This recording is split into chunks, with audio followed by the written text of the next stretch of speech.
好，浩然，我是你爸的同事，喊我来接你去吃饭。可我不认识你呀。没关系，我给你爸打个视频。爸，浩然，跟你阿姨来饭店，我已经到了。哦，行，那咱走吧。好。我爸呢？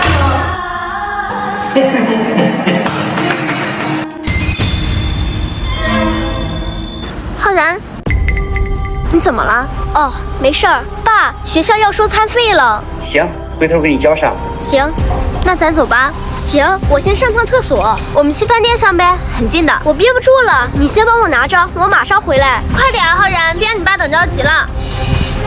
叔叔，能帮我打个电话吗？怎么了，小朋友？我有急事想联系我爸。哦，行。怎么可能？我哪能让别人去接你啊？你在这等着，我马上过去。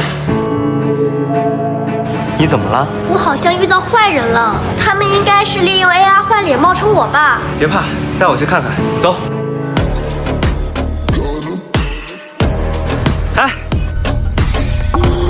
还真是啊！你是怎么发现的？我试探了他一下。爸，学校要收餐费了。行，回头给你交上。其实我爸刚交的餐费。你可以呀！哎，你说脸能 AI 换，那声音怎么换呀？声音合成啊，几年前就有了。科技在进步，坏人的手段也在升级。如果不提高警惕，下一个受害者很可能是你。有道理。哎，别动，上面留下了他的指纹，那是证据。